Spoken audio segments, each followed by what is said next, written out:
আরও একটি প্রবলেম নিয়ে আসছে, problem number 12। Limit x tends to infinity x to the power 4 plus 3x square minus 1 divide 3x to the power 4 plus x cube minus 2x। এই ফর্মুলাটাতে প্রবলেমটাতে আমরা সর্বোচ্চ ঘাত x to the power 4 আছে হর এবং লবে, নিউমেরেটর অ্যান্ড ডিনোমিনেটরে। এখান থেকে আমরা সর্বোচ্চ ঘাত কমন নিলে আমাদের উপরে থাকতে আছে 1 প্লাস 3x স্কোয়ার বা x to the power 4 minus 1 by x to the power 4। আর এখানে 3x to the power 4 x to the power 4 common নিলে থাকবে 3 প্লাস এটা যেহেতু উপরে নাই কিছু তাই নিচে চলে যাবে x to the power 4 minus 2x by x to the power 4। সেক্ষেত্রে মনে রাখতে হবে যার সাথে এই কমনটা নাই তাকে ভাগ করতে হবে, আর যার সাথে আছে তার ক্ষেত্রে ভাগফলটা কাটাকাটি করে যা থাকে তা লিখতে হবে।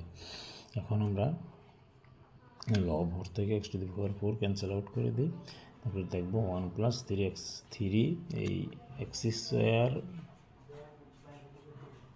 এক্স টু দি পাওয়ার 4 কাটা যাবে, তাহলে 3 বাই এক্স স্কোয়ার থাকবে minus 1 by x to the power 4। এখানেও এই এক্স কিউব আর একটা পাওয়ার কাটা যায় থাকবে 1 by x minus x cube, তাহলে 2 বাই এক্স কিউব।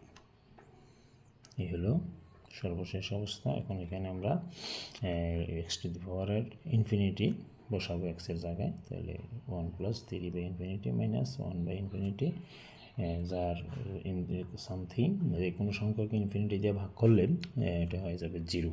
তাহলে 1 plus 0 minus 0, 3 plus 0 minus 0, 1 by 3। এটা আমরা শর্ট পদ্ধতিতে লিখতে পারলে আমরা দেখব যে এই প্রবলেমটার লবের সর্বোচ্চ ঘাতের সহগ 1 আর হরের এক্সের সর্বোচ্চ ঘাতের সহগ 3। এভাবে আমরা এমসিকিউর সময় সলভ করে দিব। ধন্যবাদ।